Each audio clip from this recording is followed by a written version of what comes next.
Greetings, esteemed viewers. Today commences my analysis of the Dragon Age Inquisition companions. I want to look at and take apart each companion, and obviously this is just my opinion, my viewpoint, but nonetheless, I think it's an interesting exercise. Now, unsurprisingly, or perhaps surprisingly, the first character I want to talk about is Sera. Why do I want to talk about Sera first? Well, I spent an entire playthrough romancing her as a female dwarf inquisitor, and I came to know her a great deal, to the extent you can get to know a pixelated character at all. Let me put it this way, at least let me first cite something. The fact that I do not self-insert or project myself into my character allowed me to pursue this romance, allowed me to ally and associate with this character. Sera is not someone I would ever in my right mind talk to in real life. It just would never happen. The first thing I have to say when I look at Sera is, why, BioWare? Why? Sera, to my mind, occupies some aspect of the freedom fighter trope. If we were to assign some sort of Dungeons and Dragons alignment, old school, to where she might be a chaotic neutral with good tendencies. Now, there's nothing wrong with a freedom fighter trope. The tropes have meaning and purpose, and there's a reason why they've been around for such a long time. They serve a purpose, they serve a function, and they help to push the narrative forward, and they help to craft the narrative. But Sera is a very poorly written freedom fighter. Now, unlike many, mostly Americans, I imagine, I didn't have trouble understanding her. Many as you know, I lived in the UK for many years.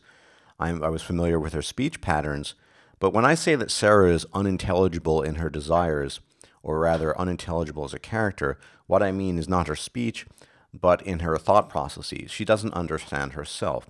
She is psychologically stunted, and even though the time span we're allotted for Dragon Age Inquisition most likely does not allow for real character development in the sense that we saw perhaps with Liara or Garrus in the Mass Effect trilogy, not that time span, I think there were opportunities for personal growth on the part of Sera that were, for whatever reason, missed out on, and I imagine just deleted. They didn't even think of doing that. What I mean by freedom fighter is Sera comes from the underclass, and rather a socioeconomic underclass, if you will, lower class, if you will, from the streets. She has this idea that nobles are bad and we just stick it to them. Okay. Robin Hood had the same idea. Many a chaotic, good freedom fighter of the past has felt that way. But what Sera lacks, and I do mean completely, are powers of discernment. That is to say, her view of the world is so limited and so black and white and so myopic that it really just comes down to big bad nobles, bad, stick it to them, in some cases kill them. People are good, or even not even good, it's just, they're just something else. We don't need to stick it to them. There were many opportunities during my playthrough and my romance with Sera where I thought to myself, or perhaps Arya thought to herself, look, Sera, I understand your position on sticking it to the nobles and, people are people versus the high-ups. But here's the deal. For better or worse, whether I'm chosen or not, I have the anchor. I'm the only one capable of closing these rifts. I am the head of a massive military organization with espionage and diplomatic branches. Forging alliance with this particular noble, the one that she kills, of course, might not be the most savory thing to your eyes, to your mind, or to your point of view, but it's useful and it will further the goals of the Inquisition. Sera, here's the opportunity to learn, to realize that the world is more complicated than you believe it to be. Help me out with this, Sera. I don't like him either on a personal level, but he is useful. Let's move past the difficulty here and let's forge an alliance. Now, Of course, that is possible. It's one of the dialogue options if you watch my complete Sera romance. But if you do that, you totally muck up the romance because Sera has no ability whatsoever to self-reflect and no ability to develop as a character. What does she do? She beats him to a pulp, and if you choose one of the options, the Inquisitor comments how he's beginning to look like red wine. The level of immaturity Sera possesses seems to me indicative of some sort of psychiatric disorder, actually. I don't know what BioWare's intention was in writing her, but they fell greatly short of creating an interesting character.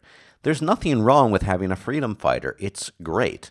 I mean, Dritz, for example, is in many ways a classic freedom fighter, although completely different circumstances. That is from Forgotten Realms, the renegade, chaotic good, drow ranger. Sera doesn't need to be Dritz. She doesn't even need to be chaotic good. For all I care, she can be chaotic neutral, and they do tend to be a bit crazy, chaotic neutrals, but still. She has not only an immature grasp of the world, she just has no way of making heads or tails of what's going on in her own life, in what's going on in her surroundings as the story unfolds. She is lost. And because of that, she just sticks to her own narrative. In order to pursue the romance with Sera, you have to conform to her every view. Another instance of this, her self-loathing. I'm completely for the idea as a character of going your own way and choosing to be what you want to be. I don't think that her being an elf should be some sort of limitation. That she has pointy ears should not be some sort of dictum telling her you have to worship trees and be a venerator of the arboreal or whatever. That's not what I believe at all. It's a great thing that she does her own thing. That said, her self-loathing goes to the point where she can't even grasp the possibility that there might be some truth to, say, for example, the things discovered in the Temple of Mythal. No. What does she say? She says, it's all bunk. Because it can't be true, because Maker and this and that. Why can't it all be true? Whatever the metaphysics of the Maker might be, we don't know the deal with the Maker. We don't know what's really going on with that. We don't know the deal with the elven gods. Arya took primarily an agnostic position. She just didn't know enough details, but there could have been something. There was too much revealed at the Temple of Mythal to hint otherwise. Well, what does she do? She just goes off on a rant, and she tells the Inquisitor that she's stupid, my dwarf Inquisitor, and she says, oh, you're acting all elfy. I just not sure what BioWare intended with this character. I know she's supposed to be some sort of freedom fighter, but she has no discernible ability to discern, to see the world in different shades. She has no character development whatsoever, and to the bitter end, the final romance cutscene, she says, I just need you to stay you. I need you to stay people. Okay, I can understand wanting the Inquisitor as a love interest to stay grounded in reality, but on the other hand, the reality is you carry this incredibly powerful magical mark on your left palm, and you are the head of what is now, by then, a massive military, espionage, and diplomatic organization. There's no way you're going to get away with just staying grounded. You are going to have to get your hands dirty, and by that, not only engage in possible assassinations, but engage in dirty politics, engage in things that you might otherwise not do, dealing with nobles you don't like. Her worldview is so limited that it's not even allowed for character development. And she more or less let the writer state it for you. Notice in my romance that I posted, you're on the roof with her, talking about these cookies that this madam that pseudo-adopted her had actually procured from a baker as opposed to baked herself. She's resentful towards this woman who then passed away. It's a bit blurry, and she states, and I'm paraphrasing here, I hate learning lessons. It makes my stomach hurt. I mean, this is pretty much the statement to end them all, which tells you exactly what Sera is as a character who is irredeemably set in her ways and just will not change. She's not evil, but She just sees the world in a certain way, and that's it. And she's supposed to be in her 20s, right? That's based on my understanding. She claims she's from or spent a great deal of her youth in Denerim, around the Blight. I imagine she's in her early or late 20s based on what she reveals to us. She acts like she's 12 or 10, or I don't really know. Such people do exist. There are psychologically, mentally, emotionally stunted people. But why would you, as a writer, and I don't know the writer of Sera off the top of my head. If you do, I don't have the time as I'm making this video right now. Please put in the comment section. Why, as a writer, would you insert that character and make it part of the companion cast?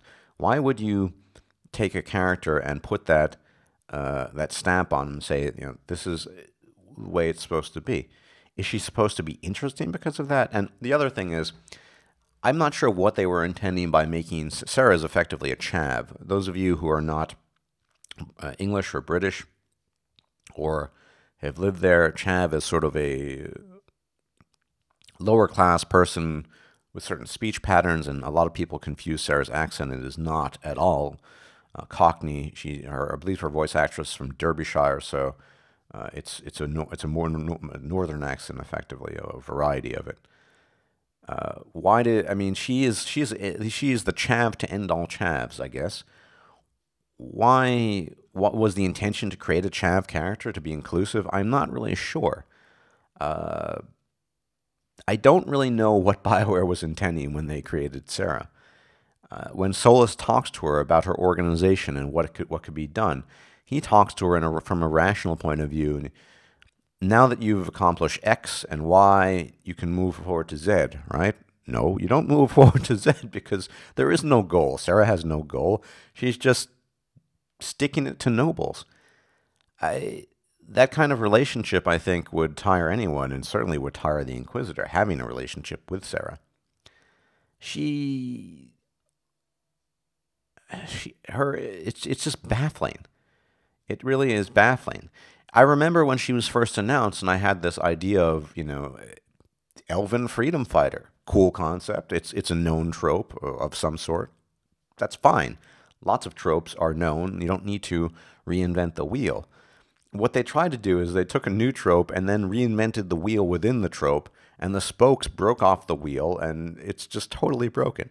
Sera is a broken character, to my mind. She offers no real insight. Even the idea that she somehow can see internal conflicts or contradictions between the Maker account and the Elven God account.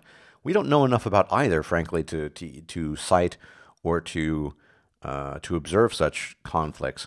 This is all going on in her head. She was a disappointing character. That's what I have to say about Sera. I romanced her. I'm familiar with her. And the fact that you have to kowtow to her every whim in order to get in her good graces. You have to basically accommodate her immaturity and her puerile nature in order to get in her good graces. Whereas, to my mind, it would have been better that you being the Inquisitor, you being the leader of this massive organization, the Chosen One, whatever, you're able to change her character, to mold her in the same sense that Shepard molds Garrus. I mean, you can influence Garrus. You can also influence Liliana as a warden. You have influence over your companions. And no candidate was a better candidate, no companion was a better candidate than Sera to be molded by the Inquisitor into something better than she was. And at the end, she remains exactly the same thing as she was in the beginning. Now, she claims she's trying to, fight the good fight and understand truth and shit, and I'm quoting there. But she doesn't really. There's no development whatsoever. There's no concession of a different side of her. And in further explorations of other companions, we'll see that that's not the case with others. We do see, at the very least, revelations and a revealing of different aspects of other companions that is completely lacking in Sera. Even this confession about the cookies on the roof, that was just hollow. I hate learning lessons. So it makes my stomach hurt, so I'll just, blank out. Let's just blank it all out. All I can say in the final analysis is thank the gods I do not project myself onto my characters, because if I if I were to do that, I would have gone insane. There's no way on earth I could have ever romanced a Sera if I were to do such a thing. For me, that was completely exploratory, but just an intensely disinteresting character, or uninteresting character to me, and with no subtlety, and just I don't know what BioWare was thinking. I Were they trying to create a irredeemable Chav? I just don't know. BioWare, you lost me on Sera. I don't know what your intentions were. At least I can posit intentions for the other companions as I continue my analyses, but this one, I just don't get her. Anyway, that's probably all I have to say about Sera. This is me trying to be objective here, not me playing my dwarf who's in love with Sera. Yeah. So take it with a grain of salt, I guess. Love to hear your comments and ideas on Sera. If anyone actually is fond of Sera, I would be appreciative of listening to or reading your reasons, because I just don't. I don't know what BioWare was doing when they created Sera. Really, just she went over my head, and not in a wow, she's so mysterious and interesting way, but rather, what the fuck, BioWare? What the fuck? Thanks for watching, guys, and as always, may the gods watch over you, and I'll see you in the next video. Bye-bye.